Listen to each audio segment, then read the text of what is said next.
Opa, aqui é o Rafael Reis e eu estou começando uma nova série de vídeos que vai ser sobre os 10 principais erros que eu cometi quando eu estava começando, né? E hoje eu vou dar uma dica para que você não passe por um desses erros, que foi quando o meu carro ficou sumido durante 7 meses, né? E eu poderia ter evitado isso de uma forma muito simples, e é justamente sobre isso que eu vou falar nesse vídeo agora, que é o primeiro vídeo da série, tá bom? Então, vamos lá. O que aconteceu? Bom, no início, quando eu alugava carro, né, eu não tinha a experiência que eu tinha hoje em dia, né? Isso, quando eu comecei, foi há 3 anos atrás, né? Ainda era muito novidade essa questão de locação de carro para motorista de aplicativo, né? Então, eu nunca tinha feito isso, obviamente. Então eu peguei o meu carro e já aluguei esse carro, né? E aí eu fui aprendendo, coisas foram acontecendo, né, e que me trouxeram prejuízo, e com esses prejuízos também eu acabei ganhando experiência de certa forma, tá? E o prejuízo que eu quero falar hoje, né, que foi esse fato que aconteceu, foi quando eu entreguei um carro para um motorista, né, e aí quando chegou o dia da vistoria, né, de umas das vistorias, né, porque no início ele sempre trazia o carro para mim para fazer vistoria, estava tudo certinho, pagava em dia, tudo certo. Só que depois, num dia de vistoria normal, ele simplesmente não apareceu para fazer essa vistoria.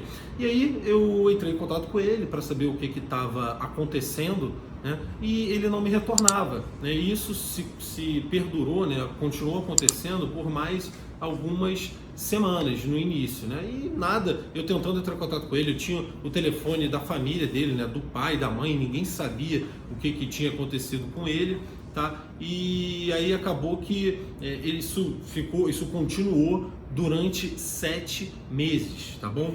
E depois, né, no final, eu descobri que, na verdade, esse motorista ele não estava desaparecido, né? A família dele estava me dizendo que ele estava desaparecido, que eu não sabia onde ele estava, que já tinha ido na delegacia, né, para tentar achar essa pessoa, esse motorista, e não conseguiam de jeito nenhum, né? Mas depois, futuramente, eu descobri que, na verdade, ele estava esse tempo todo com o meu carro, né, rodando com o meu carro, e eu não tinha como saber, tá? E por que isso aconteceu? Tá? Porque eu cometi um erro que eu não dei valor lá quando eu comecei, que é justamente instalar rastreador no carro, tá? Se eu tivesse lá no início instalado rastreador no carro, eu poderia muito facilmente ter resolvido essa situação. Por quê? Porque, primeiro, eu saberia aonde o motorista estava, né, onde ele estava andando com o meu carro, porque é o seguinte, quando o rastreador é instalado no carro, eu baixo um aplicativo no meu celular, né, e pelo celular eu tenho acesso 24 horas à localização do carro, né? Eu posso também fazer outras coisas, eu posso limitar a área onde o carro vai poder andar, né? Se ele sair dessa área, eu recebo uma mensagem falando que o motorista saiu da área que eu delimitei, né? Então eu consigo fazer diversas outras coisas. Se o meu rastreador tiver também bloqueador, eu consigo, apertando um botão nesse aplicativo, travar o carro, né, tá? E o que significa travar o carro? Eu aperto esse botão, o carro vai parar e o motorista simplesmente não vai poder fazer nada, ele vai ficar com o carro parado lá, e aí a partir desse momento eu vou ter várias opções do que fazer, né? Que é, por exemplo, eu posso ir até a delegacia, né? Como isso é crime de apropriação indébita, eu posso ir até a delegacia, pedir o auxílio policial para recuperar esse carro, né? Eu posso, por exemplo, chamar o reboque, pedir para rebocar para minha oficina de confiança, ou então para minha casa, ou então, se for seguro o local onde o carro foi bloqueado e o carro está parado, eu posso eu mesmo ir lá com a chave reserva e recuperar esse carro, tá? Mas eu só faria isso se realmente eu julgasse que aquele local é seguro, tá? Mas eu também tenho essa opção, né? É importante falar. Então, eu teria várias possibilidades de como agir, né? Só que, como eu falei, na época eu estava começando nessa locação, tá? Eu não tinha essa experiência, não tinha nem pensado nisso. Então, por isso que ele sumiu com o meu carro e eu fiquei sem muito o que fazer. Eu tive que esperar ele aparecer. Fui em diversas delegacias, inclusive delegacia de desaparecido, né? Porque como a família dele estava falando que não sabia onde ele estava, né, que não fazia ideia de onde ele estava. Eu acreditei que realmente ele pudesse ter acontecido alguma coisa com ele, né, não sei, com o meu carro. Então eu fui na delegacia de desaparecidos, né, fiz essa pesquisa, botei o gravame de apropriação indébita no carro e foi até isso que me ajudou um pouco, tá? Mas o que me ajudou, na verdade, para eu recuperar esse carro foi sorte. Tá? Não foi simplesmente sorte, não adiantou muita coisa eu ter ido nessas delegacias, porque o gravame de apropriação indébita, e só explicando o que é apropriação indébita, tá? Furto, por exemplo, roubo e apropriação indébita são três coisas completamente diferentes, tá? O furto é quando alguém pega alguma coisa de você sem usar violências, muitas vezes sem mesmo você ver, tá? O roubo é quando alguém toma alguma coisa de você usando violência ou grave ameaça, tá? E a apropriação indébita é quando você entrega alguma coisa para a pessoa e essa pessoa fica com a coisa para si, ela não devolve para você quando deveria acontecer, tá bom? Então, por exemplo, furto, você pega o seu carro, estaciona ali no shopping o seu carro e quando você volta, o seu carro não está mais lá. Isso daí é furto, não teve violência, você nem viu, o seu carro sumiu, tá? Alguém foi lá e furtou o seu carro. Roubo é, por exemplo, você está chegando no estacionamento do shopping, chega um cara assim e fala para, com uma arma na mão, fala desce, vai, e aí você desce, ele entra no seu carro e rouba o seu carro, tá? Isso é roubo. E agora, apropriação indébita é quando, por exemplo, você vai alugar o seu carro e aí você entrega o seu carro, né, pela sua vontade para o motorista e ele simplesmente chega e não devolve mais o seu carro. Isso é apropriação indébita, tá? E por que eu estou falando da diferença entre essas três? Porque o seguinte, o seguro ele só paga furto e roubo, ele não paga apropriação indébita, tá? Então imagina a minha situação na época, eu 7 meses sem ver meu carro, sabendo que não vou ser ressarcido por isso e desesperado, porque eu não tinha muito o que fazer, não tinha nenhuma arma para poder me defender, tá? Então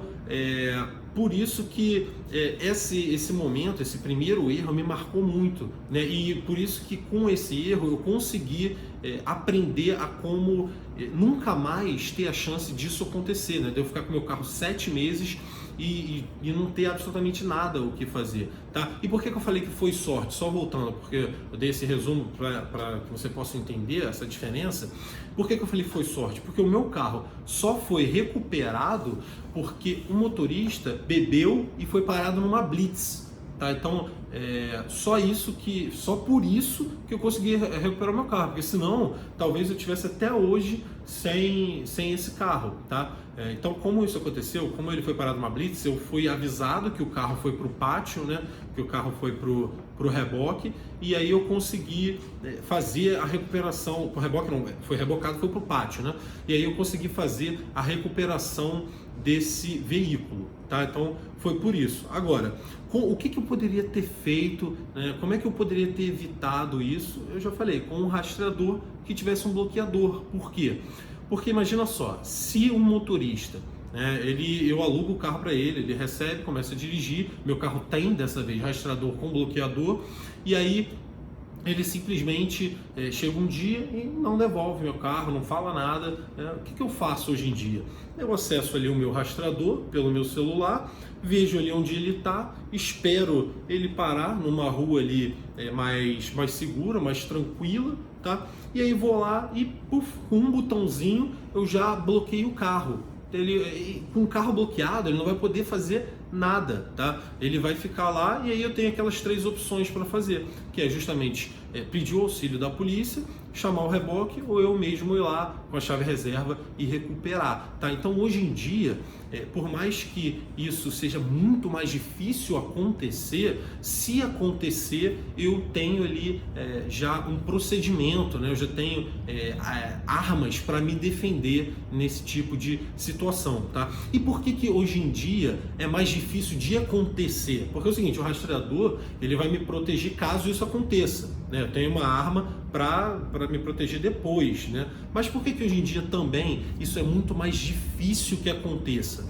Porque eu não entrego o meu carro para qualquer pessoa também, né? Nesse início, além disso ter acontecido e eu não ter essa defesa para depois, eu também não tinha uma seleção de motorista muito rigorosa, né? Como eu estava no início, eu estava mais ansioso, eu já queria logo ganhar dinheiro nesse investimento, eu estava achando assim, essa minha ideia de locação de carro muito boa, então eu já estava querendo logo botar em prática, e aí eu já não fiz uma seleção muito boa, fiz só alguns critérios de seleção e já entreguei o carro, tá? Hoje em dia não, hoje em dia eu faço uma seleção muito mais rigorosa do motorista, então eu não entrego mais o meu carro também para qualquer pessoa, né? Por exemplo, hoje em dia, um dos critérios que eu uso é um motorista que já esteja cadastrado na Uber há pelo menos um ano e tenha um número razoável ali também de corridas já realizadas, tá? E por que isso? Porque, pensa só, um motorista que já dirige há um ano ou mais,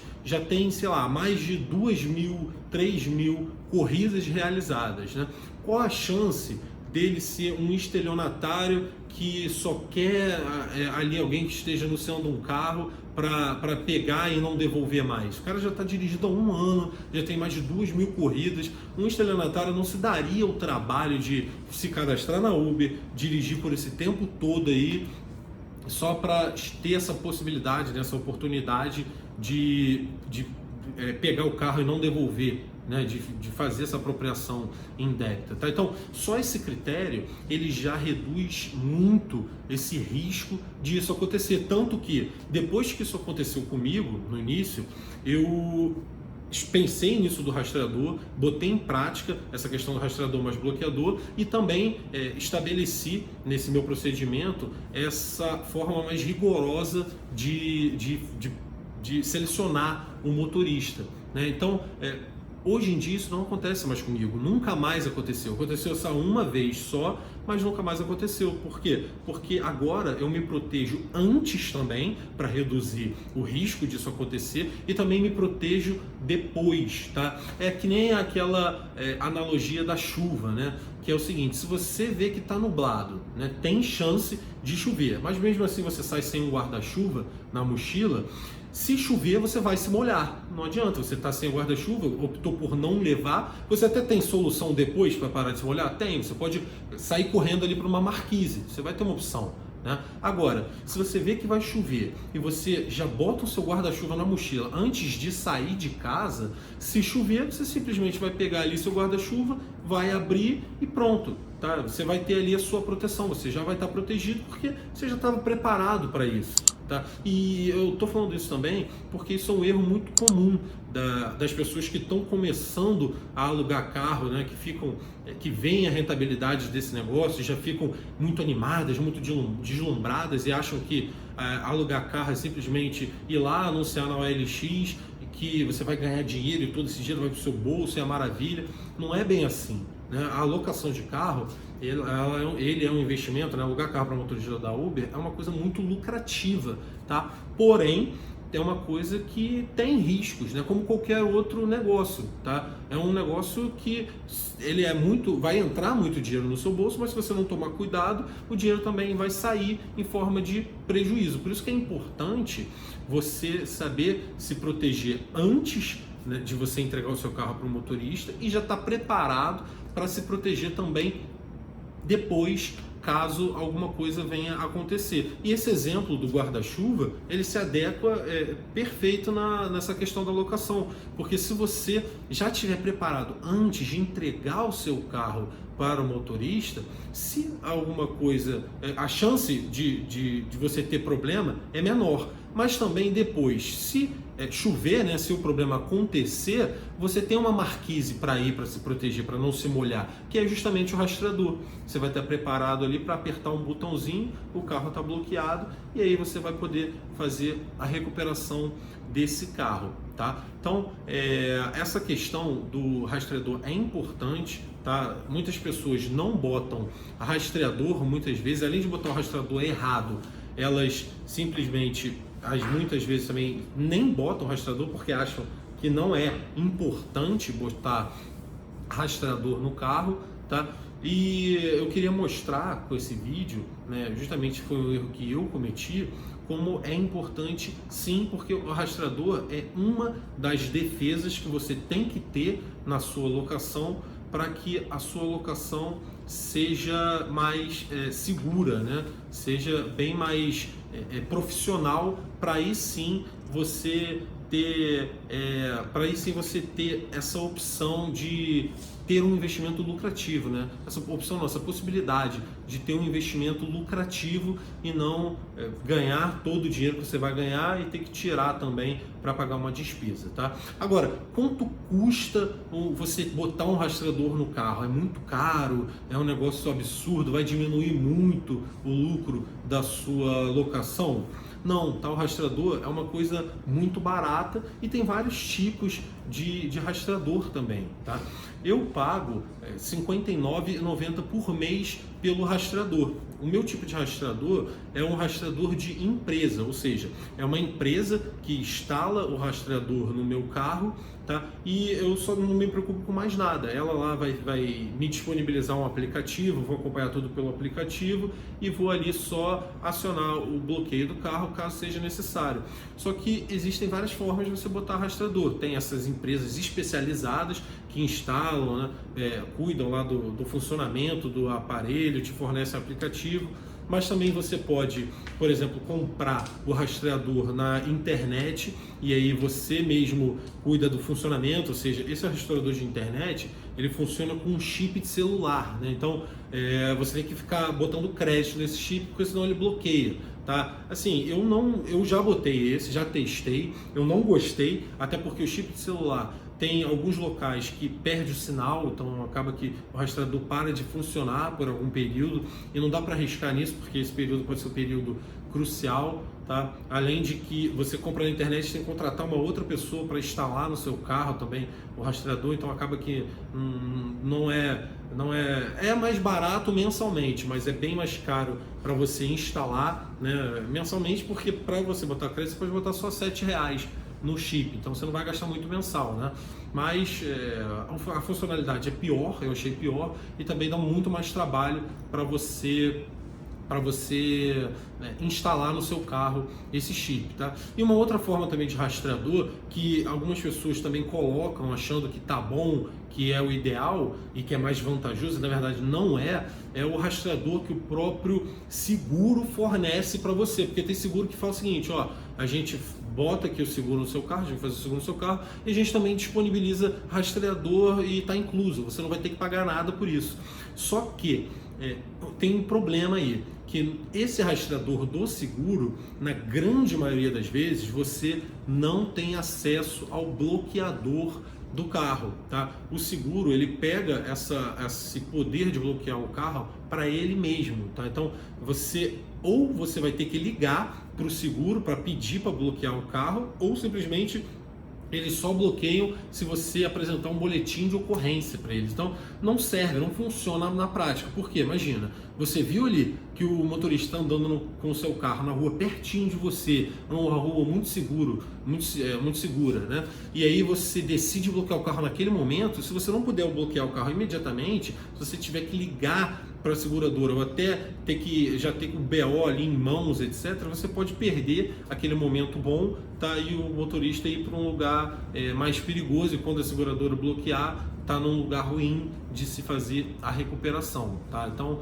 o ideal é que você mesmo tenha esse poder de bloqueio, isso é importantíssimo, tá? Então, essa terceira opção eu também já fiz e também não indico, não gosto. Eu indico que você contrate uma empresa que cuide exclusivamente de rastreador, tá? Porque justamente nessas empresas aí você tem essa opção de poder bloquear o carro na hora que você achar mais conveniente, no momento certo, tá? Então, os valores desse rastreador variam, como eu falei, mas isso é irrelevante na prática, porque a melhor opção é essa, tá? Então, esse foi um erro que eu cometi quando eu estava começando, né? Então essa questão do rastreador foi uma coisa que poderia ter dado muito errado para mim, né? Como eu disse, no final eu acabei recuperando por sorte esse carro e voltei a realugar esse carro, né? Mas eu poderia nunca ter encontrado esse carro. Porém, se eu tivesse me protegido, feito o procedimento que eu faço hoje em dia, tanto de seleção do motorista, né, mais de forma mais criteriosa, quanto o pós, né, que é ter ali um rastreador adequado para me proteger e me dar armas ali para agir, né, para me defender, eu poderia ter evitado tranquilamente esse problema, tá bom? Então, o que você deve fazer é isso. Antes de entregar o seu carro para o motorista, o ideal, né, o certo é que você primeiro não entregue o seu carro para qualquer pessoa, tá? E também que você bote um rastreador correto que te dê a opção não só de monitorar o carro, mas também a opção de você bloquear o carro quando for preciso, tá? Então esse foi o primeiro vídeo da série dessa série que eu vou fazer agora, dos 10 principais erros que eu cometi, tá? E o objetivo dessa série é justamente para que você não passe por isso, pelo que eu passei, tá? Então, para que você já comece aí a sua locação sabendo de coisas importantes como essa, para já começar a ter muito mais chance de lucrar e não ter que aprender com erros e prejuízos como eu tive no meu início, tá? E espero que você goste aí. Se você ainda não é inscrito no canal, se inscreva. E se você deixa eu botar essa parte aqui no finalzinho. Show. Então é isso, me acompanha nas redes sociais, tá? O meu canal no YouTube é Rafael Reis Investidor Uber, no Instagram é @investidoruberoficial, tá? O Instagram é a melhor forma para você falar comigo, lá eu respondo mais rápido os directs que me mandam, tá? Lá também eu faço bastante live, então se inscreve no canal do YouTube, porque eu também posto vídeo lá, mas segue também no Instagram, porque lá você vai ter mais novidades e vai ter a resposta mais rápida. Qualquer dúvida, até sobre esse vídeo ou qualquer outra dúvida, é só falar comigo. Então é Rafael Reis, não, @Investidor Uber Oficial. Rafael Reis Investidor Uber é no YouTube, tá bom? Então um grande abraço e até o próximo vídeo.